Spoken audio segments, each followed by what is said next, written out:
Hello everybody, welcome to the video review on the Cold Steel Leatherneck SF. Now, a lot of you may know that the Leatherneck SF happens to be Cold Steel's version of the K-Bar combat knife. Now, I'm not just making this video just to, tell you how good it is, what its capabilities are. No. This is a video in response to the late Boy Scouts video where he decided to take the hoodlum, where he took this knife right here. He took this knife out and he started batoning with it, and all of a sudden he says that the knife failed. Died, should I say, is what he said. And I was in complete disbelief when I saw it. Okay, I read a lot of forums and I've read some reviews and everything like that saying that, oh, I want to buy this knife, but I don't know if I want to take it out to do some, do some batoning or whatever.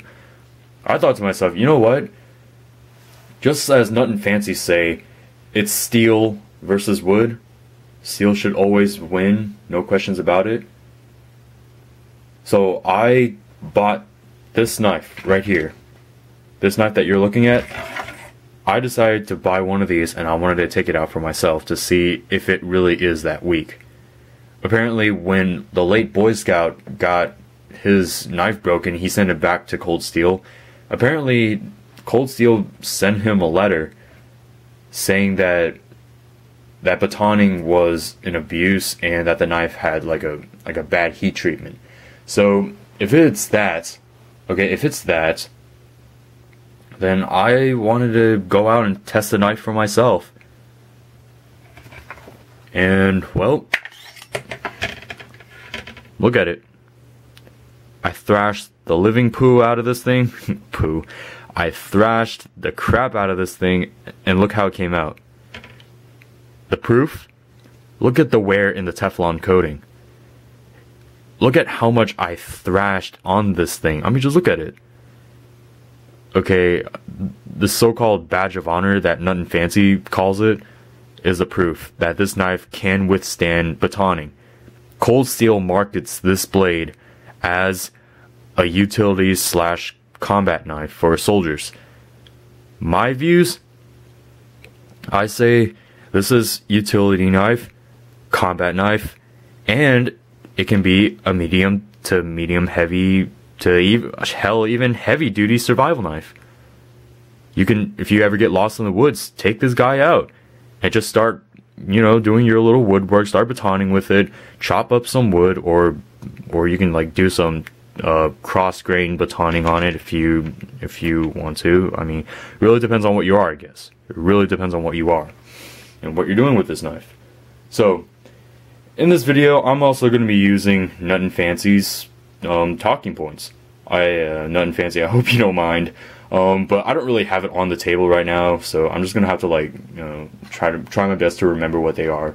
So, philosophy of use. Like I said in the beginning, this is a combat/utility/survival knife. Okay, soldier knife. Strap this thing on your tactical LBE, put it on your left shoulder so you can take it out readily for any combat use. You got any family members who are out in the military, I would say that this is an adequate soldier knife. Just like the Cold Steel SRK, Seal Pup, or hell, like the K-Bar combat knife. Sorry for my stuttering. But yeah, like I said before, this is a good soldier knife. 6 3/4 long blade. That's pretty adequate. And plus, it's got that classic look. A new knife with a classic look. I love it. And by the way, if you don't know what SF means, it means Semper Fi. Okay, Leatherneck, the Marine Corps back then, they had these soldiers strapped leathernecks on their necks, so that when they're going into battle, the British cavalry won't, end up cutting their heads off because they're wearing leathernecks. SF right here means Semper Fi.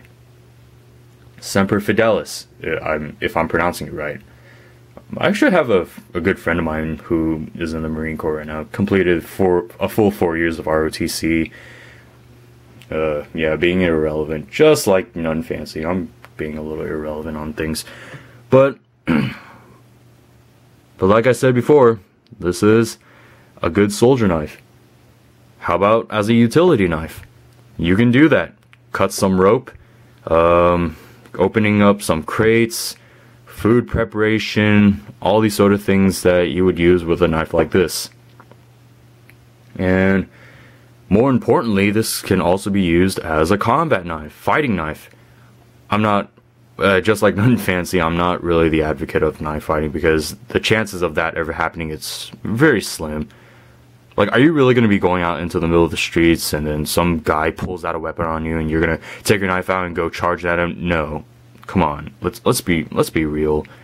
But your knife can be used as a last-ditch weapon if you don't have anything on you. Like, you can't reload your weapon fast enough. You can't reload your sidearm. You can't get to your sidearm or whatever, or better yet, your weapon malfunctions. Maybe this might just be the only thing you have. And frankly, if I don't have any firearm on me, I think this would be the last thing that I would use. Okay, why? Look at the length of this thing. 6 3/4 of an inch long blade. That's enough reach so I can do some damage. I mean, just look at this blade. That's pretty broad, right? That is pretty broad.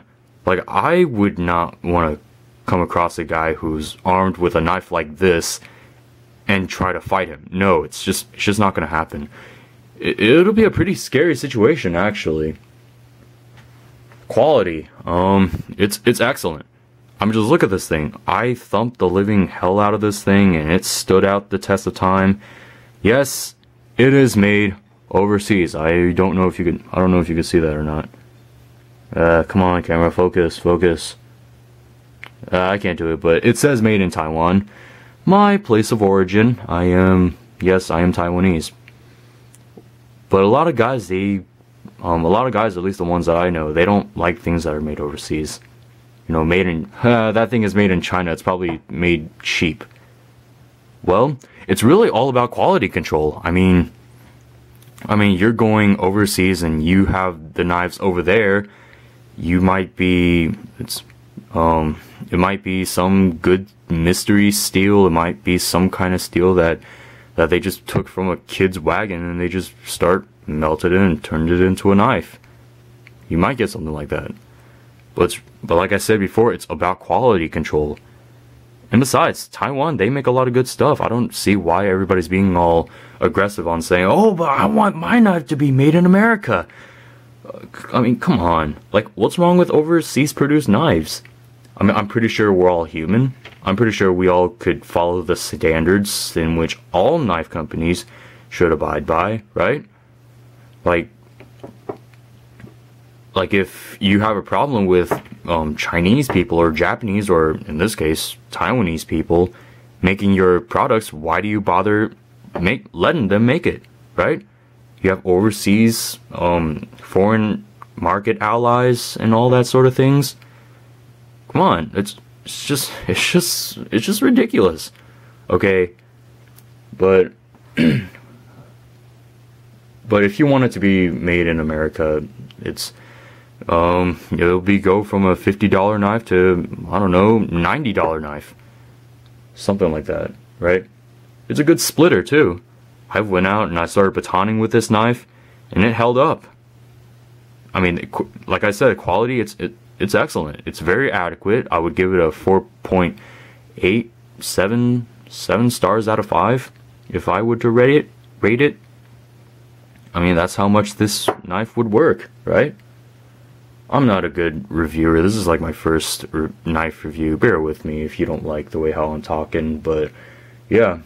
Weight, balance, and feel. 10.4 ounces. That's pretty light. A lot lighter than something like, I don't know, shoot, I don't even know. But 10.4 ounces, I don't know about you, but that's pretty light for me. Okay, I can take this weight. Okay, I would totally strap this onto my, well, strap this onto a tactical LBE, put it on my bag, put it on my waistband, stuff like that. I mean, the thickness of this thing, 4.75 millimeter thick spine. That's pretty thick. A lot thicker than the Cold Steel SRK. And I mean, it's not tremendously thicker. I mean, it's a little bit like, I mean, I'm saying that I don't have the SRK on me right now. I let my friend borrow it. Bear with me. But as for the balance of this thing, it is sort of balanced. It's like right there, and that balance allows you to make it into a fighting knife, right? Thrust attacks, you can put it into reverse grip and do something like this or whatever. Like I said before, I'm not really the advocate of knife fighting. I mean, nor can I, because come on, I don't have time. I'm only 17. Okay, I have school to do and whatever. I'm a junior, right? Like, what are the chances of you getting into a knife fight? The guy is probably gonna have a gun, and you know what they say about bringing a knife to a gunfight, right? I would run. I'd run. Like, seriously, I'm just keeping it real with you. I am running. Alright? And, but the feel of this thing, it's really good. Deeply jumping around to talking points. Look at the handle of this thing. A deeply checkered craton handle. That is very grippy. I don't care if your hands are wet, bloody, full of some kind of grease. Well, I don't know about grease, but if it's wet or bloody from battle, I think this thing is going to hold. It's a little sticky, a little bit. And, of course, it's got Cold Steel's name on it. Jumping around on talking points. But like I said before, this can be a good fighting knife. Right? And it feels awesome, good handle material, craton handle, but some people say it's slippery when it's wet. Well, after I washed the knife after doing some heavy duty batoning, well, I don't know about heavy duty, but doing batoning, and this thing was wet, and I wanted to feel it to see how good is the traction, and it was pretty adequate. A pretty adequate, but adequate traction on this handle material. Right? Blade design. The blade has that classic Bowie shape, and it's a little thick. Blade design, 4.75 millimeters thick blade. It's pretty stiff. It is, of course, full flat ground. It's full flat ground, baby. Look at this thing. I am a huge fan of FFG, full flat grind. Okay, why am I a big fan of full flat grind? Because with that blade geometry, can't speak, blade geometry, it'll be able to split things as it's cutting. You can make deep cuts with it, and not to mention, as a fighting knife, we're talking aerodynamics. As it's going through the air, this thing is just zipping right through the air, making this thing a lot faster for you to go around doing your knife fighting tasks. You know, close quarters combat, you see some bad guy busting through the doors and he gets too close to you and you don't have your weapon, you don't have a weapon on you, you can use this. You can use this knife and you can do some pretty nasty damage to whatever you're trying to fight with, of course, I guess. But yeah, feels awesome. It's made out of Japanese SK5 high carbon steel. It's basically a Japanese equivalent to the American 1080 carbon steel. This is actually my first time getting some experiences with it, and it's pretty adequate. I have the Cold Steel catalog to the right of here. Hold on, I'm gonna go check in. Oh, here it is. The SK5 carbon steel. SK5 is the Japanese equivalent of American 1080, a high carbon steel with carbon between 0.75% to 0.85% and 0.60% to 0.90% manganese. As quenched, it has a hardness near RC65 and produces a mixture of carbon-rich can't pronounce that. Mars tensite with some small undissolved carbides. The excess carbides increase the abrasion resistance and allows the steel to achieve an ideal balance of very good blade toughness with superior edge holding ability.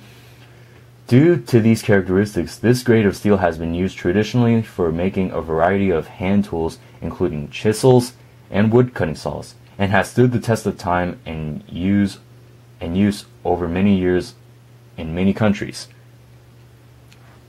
I've actually read somewhere that SK5 is actually used to build Japanese railroads. I don't know if that's true, but if that is true, and I kind of hope it is, then this must be an extremely powerful knife to be able to be used in railroads? Seriously? And in chisels, used to like carve gemstones, stones, and so on and so forth. I mean, you gotta admit, it should be pretty powerful if that's what it really is. Has a decorative false edge on the top of it.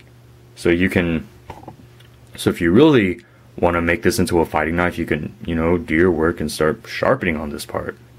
Would I sharpen it? I say no. I prefer to have this thing unsharpened, so if I take this out into the woods, I can actually start batoning with it.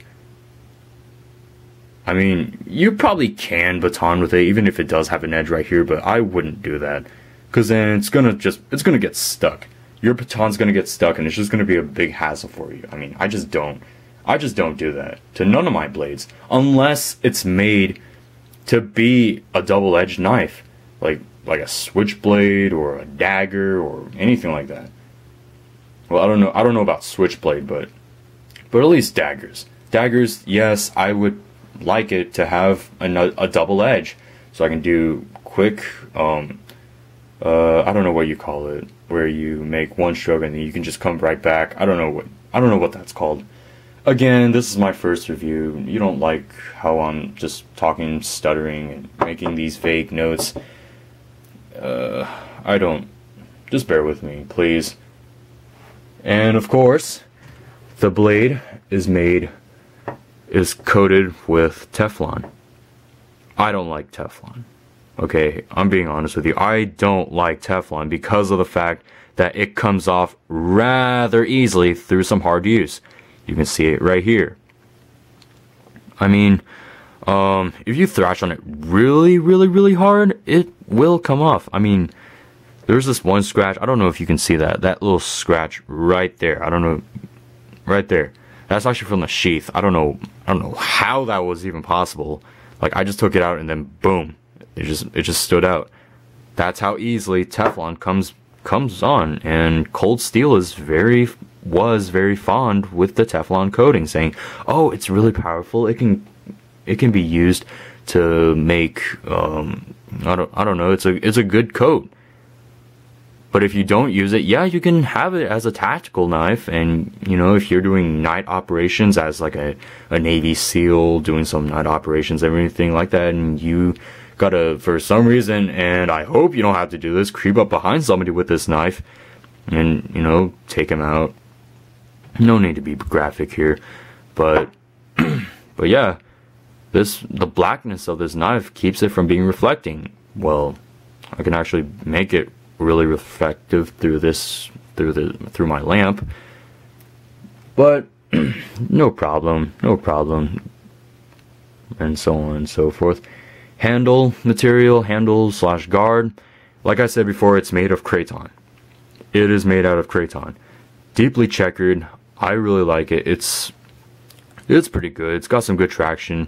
Side, it's adequate traction on the sides, but right here, yeah, I like it.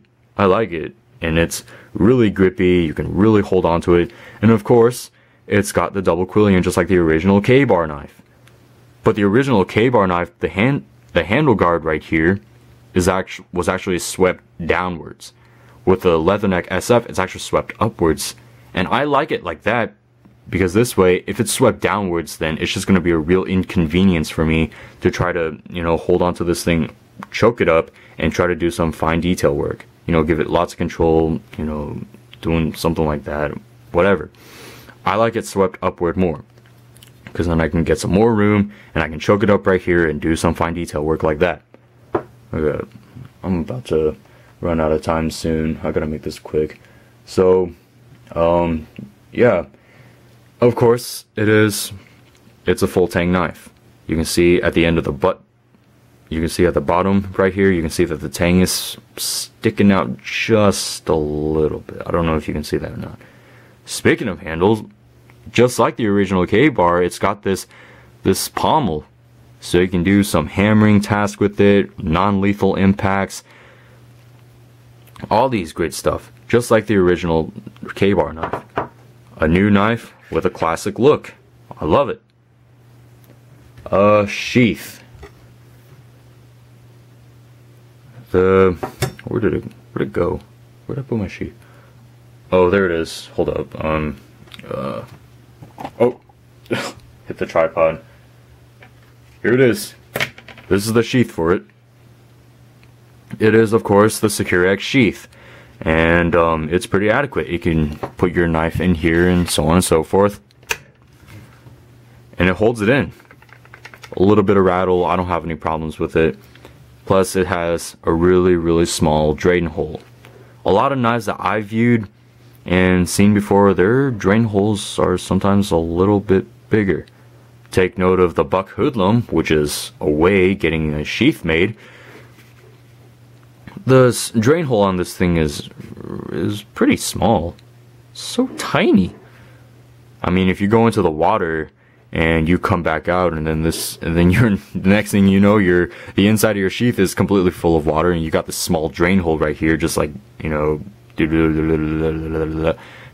out your water. It's gonna take a long time, and then you might have to like take your knife out and then just like drop it out like that if it's really a bother. And because it's got these little holes, whatever you want to call it, slits, and these rivets, you can also attach different accessories to it. Oh, and another thing, when it came out of the box, it came with this sort of quick attach belt loop. I prefer to take it off, because if you put it on your tactical LBE gear and you deploy your knife, you're gonna have this little much flopping out, hitting your face. It's just gonna be a real bothersome. I am glad that it is removable. Take these screws off and just strap it on, and the knife, it holds it in pretty good. If you want to take it out, you're gonna have to use like a considerable amount of force, or use some good thumb pressure like I did. But like I said, I love it. I like the SecureX sheath. Put it on, you can just put it on yourself and it's not gonna go anywhere. Great soldier knife. I love it. And what was I gonna say? Oh yeah, competitive options. How about the Cold Steel SRK? It's a little bit shorter, but if you really want to go lightweight, then you can always go for the Cold Steel SRK. Like, this is a heavier knife. SRK coming in at like what, 8 ounces? I mean, it's a really good soldier knife. Nothing fancy quoted that it is a superior soldier knife. And you can strap this onto your tactical LBE gear, and you can do whatever. Just do whatever. I'm running out of time soon. Other options? How about other competitive options? How about the of course the very well known K-bar combat knife? I don't have one. No, I'm sorry, I can't really show it to you. Like, I would love to make a video to compare the K-bar with this knife, but too bad I didn't really have the money or the time to do so. Alright, please bear with me. I might do one in the future, but then again, I probably won't. So please bear with me. And I'm running out of time soon again. Alright, so 2 kinds of cool. It's very functional. Okay, just look at this thing. I was able to go out and do some batoning with it, and it was a good splitter. Right? It was a good splitter. It's got a little ding right there. I don't have a problem with it. I can just resharpen it. By the way, SK5 is a resharpenable steel. You can definitely resharpen SK5. At least that's what I heard. I don't know. I haven't really done it. At least not with this knife, but I probably will. It's got a classic look to it. And of course, like any knife, it can be a collectible knife. Okay, it's just so cool to look at. Okay, this is a very awesome knife. A new knife, but with a classic look to it. The handle, the pommel, the guard, the blade, except for the blade geometry and full flat grind, that's not really K-bar like. It's got a classic look to it. I mean, this can definitely fall into the category of a collector's knife. Okay, it's just so cool to look at. Now, what else is there? Oh yeah, value. $50 is what I paid for this knife. I paid $50 just for this classic, highly capable knife. And it's just been adequate. I would recommend, if you can, buy two if you want to. One breaks, and I hope it doesn't, like the late Boy Scout, like his did when he was batoning with it. And then you can just go to your other one. Or, of course, send it back to Cold Steel and tell them, hey, I was batoning with this knife and it broke, and you replace it. Maybe Cold Steel probably will say, no, you abused it. No, we're not going to send you another one because you abused it. Batoning is abuse. I sort of lost some respect to Cold Steel because the way how they said that batoning is abuse, even though they say that they are the world's strongest, sharpest knives. And that in their catalog, they say that they stand by their products 100%. So I don't really mind though. Like, I know that their knives are really capable, and I happen to own another one of their knives. I have the Recon 1. So $50 for an awesome, very functional knife like this is very worth it. Is it worth it? Yes. My overall rating for this knife out of 5, like I said in the beginning, I give it a 4.7. Okay, it's just really functional, very lightweight. I would definitely not go into the woods without, at least not without one of these. This is a knife review by Arata.